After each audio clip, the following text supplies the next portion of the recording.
고양이들의 울음소리를 가장 크게 좀 카테고리를 나눠보면 긍정적인 긍정음과 부정적인 의미를 담고 있는 부정음으로 나눌 수 있을 것 같습니다.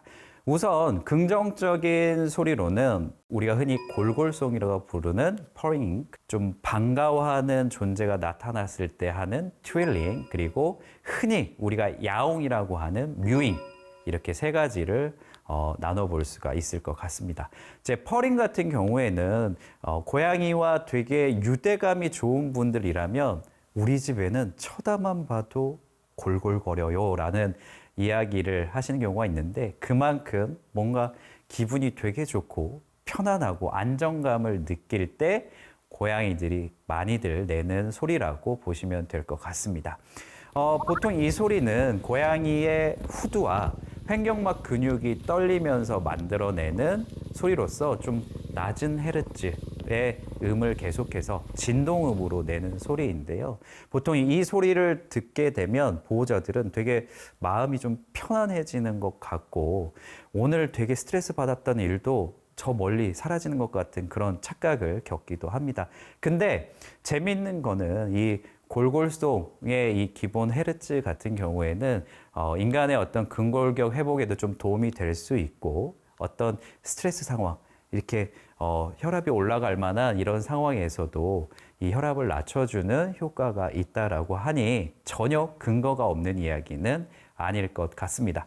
이 퍼링이 다른 상황에서도 내기도 하는데요. 그래서 고양이들이 심각한 어떤 병증 상태에서 심한 통증을 느낄 때도 이 소리를 낼 수 있기 때문에 항상 퍼링이라는 이 골골송을 들을 때마다 우리 집에는 너무 편안하고 좋은가 보다가 아니라, 너무 이상한 역설적인 상황에서 아이가 이 소리를 낸다라고 하면 혹시 너무 어딘가 아파서 내는 소리가 아닌가라고 한 번쯤 의심해 보셔야 될 수도 있습니다. 다음은 트윌링입니다.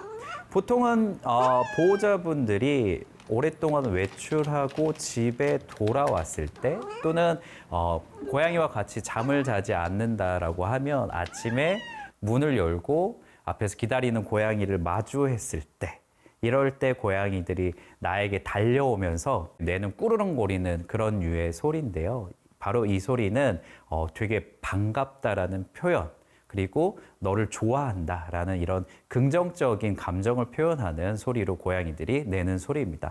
그리고 이 소리는 단순히 보호자에게만 내는 소리는 아니고요. 집에서 여러 고양이가 함께 생활한다면 사이가 좋은 고양이들, 각자 낮잠을 자다가 놀고 싶은 마음이 들었을 때도 이 소리를 내면서 다른 고양이에게 다가가기도 합니다. 상냥하게 나랑 같이 놀지 않을래? 이런 식의 어떤 의사표현이라고 보시면 될 것 같습니다. 자, 다음은 뮤잉입니다. 한국에서는 야옹이죠. 야옹 하고 이렇게 내는 소리인데, 이 야옹이란 소리가 되게 여러 가지 소리로 고양이들이 변형을 해서 사용을 합니다. 사실은 이 야옹이라는 소리는 야생에서는 새끼 때만 고양이가 내는 소리입니다. 독립하고 난 이후에는 야옹이라고 울 이유가 없습니다.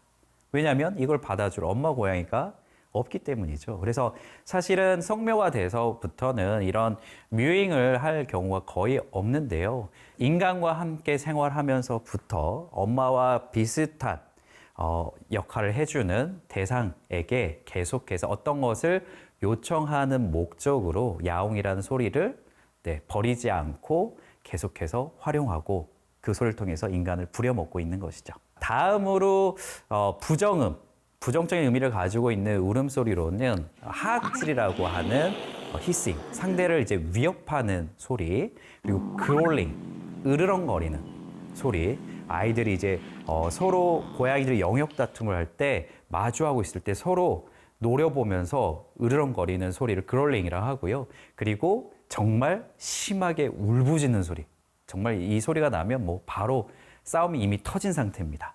요링이라고 하는 울부짖는 소리를 내기도 합니다. 이러한 부정음들은 대부분 아이들이 불안감, 공포심을 느끼는 상황에서 자주 내는 소리들이고요. 이 상황이 지금 너무 겁이 나서 더 이상 다가오지 말라고 미리 경고를 준 거거든요. 그래서 굳이 이런 위협음을 고양이가 나에게 보일 때는 오히려 그 감정이 가라앉을 수 있도록 좀 멀리 떨어져서 시간을 두고 기다려 주시는 게 맞습니다. 그리고 이제 이 외에도 발정기에 고양이들이 많이들 우는 메이팅 콜이라는 발정음이 있고요. 또한 사냥감을 보고 아이들이 되게 흥분한 상태에서 혼자서 내는 소리로 채터링이라는 그런 소리도 있습니다. 고양이의 이런 울음소리들은 이런 식으로 긍정음과 부정음을 통해서 우리에게 계속해서 또는 다른 고양이에게 의사표현을 하고 있다라고 기억하시면 될 것 같습니다.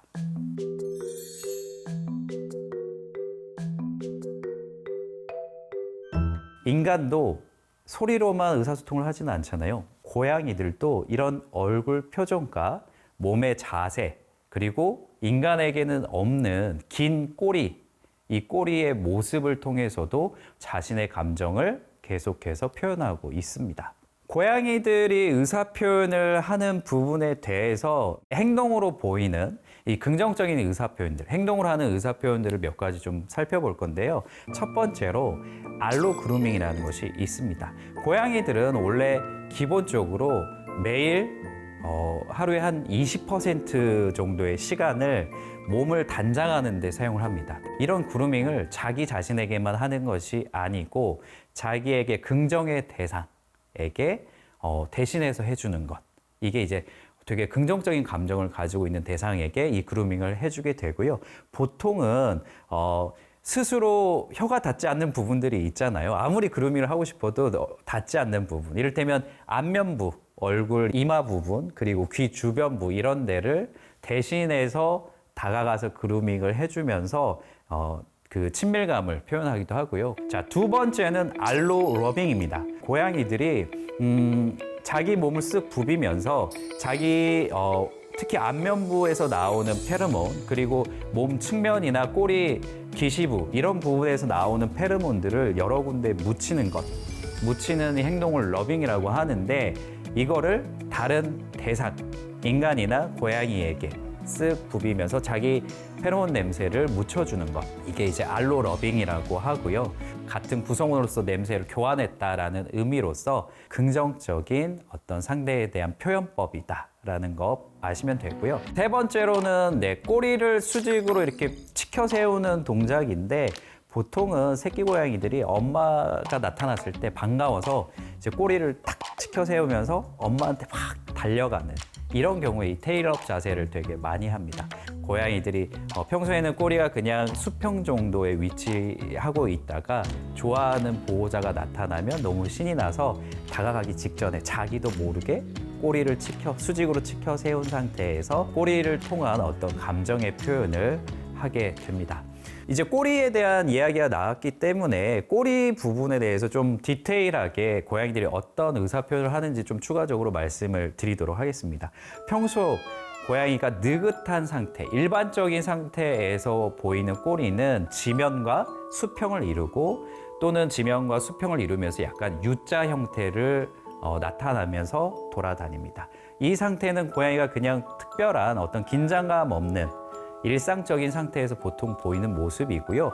여기에서 뭔가 호기심 있는 물체나 어떤 호기심 있는 대상에게 다가갈 때는 꼬리가 좌우로 살랑거리는 모습을 보이면서 다니게 됩니다. 하지만 이 친구가 어떤 부정적인 감정이 들기 시작하면 호기심에 살랑거렸던 이 꼬리가 채찍질하는 것처럼 좌우로 흔들리는 모습을 보이게 되는데, 이런 상태면 고양이가 어떤 상황에 지금 뭔가 마땅치 못해하고 있다. 그래서 고양이들이 먼저 꼬리로서 반응하고 있는 부분에 대해서 우리가 보고 있다면 괜히 고양이가 사람을 공격하는 이런 상황을 만들지 않을 수 있습니다. 그래서 꼬리의 모습을 항상 잘 보시는 게 좋고요. 이 꼬리가 수평에서 완전히 내려와서 아래쪽으로 처지거나 아니면 배 쪽으로 말리게 되는 상황은 어떤 상황일까요?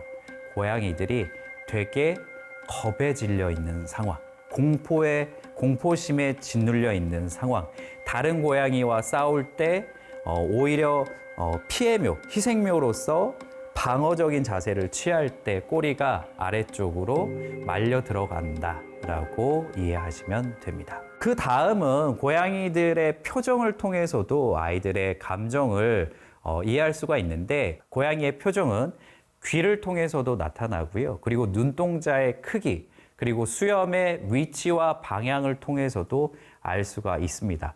평소에 그냥 일반적인 이완된 상태에서 고양이의 얼굴 표정은 귀가 똑바로 서 있고 앞쪽을 향하고요. 눈동자의 크기도 일반적인 눈동자의 크기, 이게 이제 가장 기본적인 얼굴 표정이고, 대신에 아이가 겁에 질리게 되는 경우, 방어적으로 변하게 되는 어떤 공포심으로 향해 가는 감정이 들었을 때는 눈동자가 점점 커져서 검은 눈동자밖에 보이지 않는 상태까지 진행이 됩니다.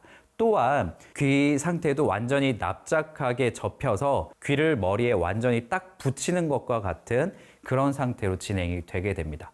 자, 반대로 고양이가 너무너무 화가 난 경우, 이 영역지에 서열이 아주 높은 고양이가 영역지에 침범한 다른 수컷 고양이를 봤을 때 느끼는 그런 분노감, 화가 난 상태에서는 고양이들은 오히려 얼굴 표정에서 눈이 완전 뱀 눈처럼 눈동자가 완전 일자로 좁아지는 상태가 되고요.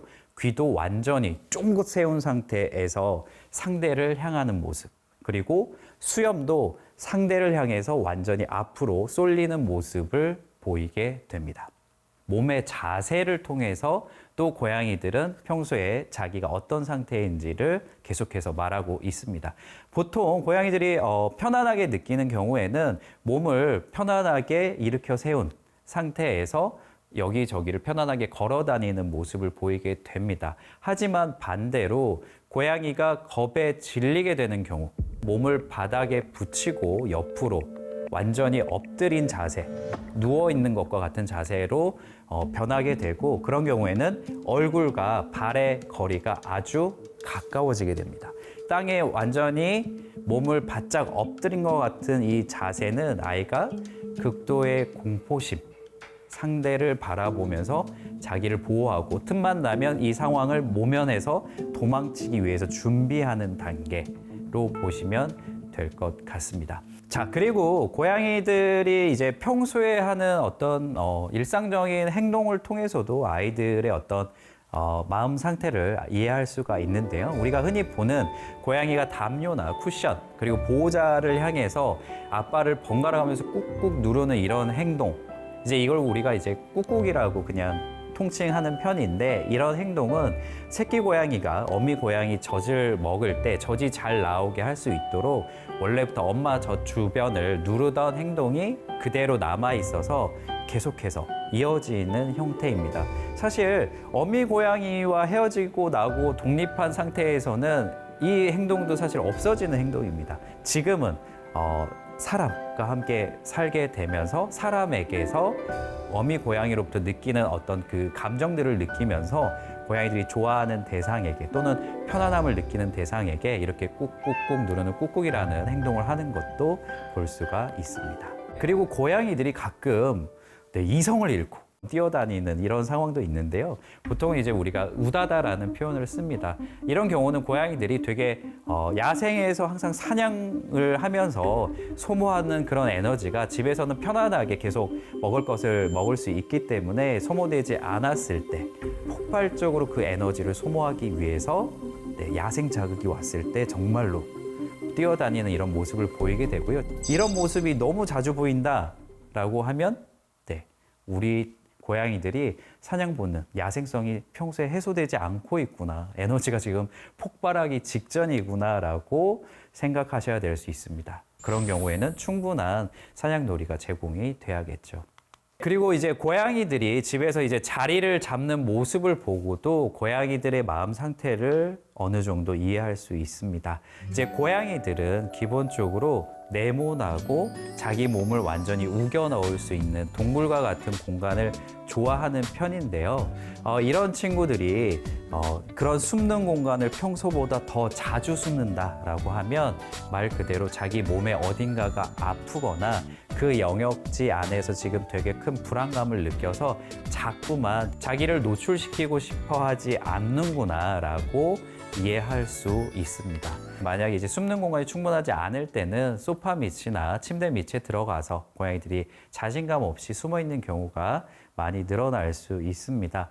이런 경우라고 하면 원래부터 고양이 성향이 좀 더 내향적인 경우도 있기는 해요. 그래서 이런 원래 성향이 좀 내향적이고 소심한 고양이라고 하면 평소에도 미리미리 조금 고양이가 긴장할 수 있는 상황을 좀 줄여주고 외부에서 방문하는 사람들도 초인종을 누르기보다는 노크하고 방문할 수 있도록 한다거나 또는 여러 친구나 가족들이 집에 방문했을 때 이 고양이를 미리 다른 방에 잠시 이렇게 넣어두고 그 안에서 좀 안정감을 느낄 수 있도록 격리해 주시는 게 고양이가 스트레스를 덜 받게 하는 방법 중에 하나가 됩니다.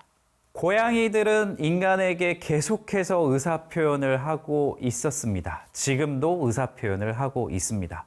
다만 우리가 알아듣지 못하고 있었을 뿐이죠. 나를 엄마 고양이로 또는 동료 고양이로 또는 하나의 보호자로서 너무나 사랑하고 있는 고양이의 이 표현법들 놓치지 마시고 더 많은 의사소통 하시면서 고양이와 행복한 시간 계속해서 보내셨으면 좋겠습니다.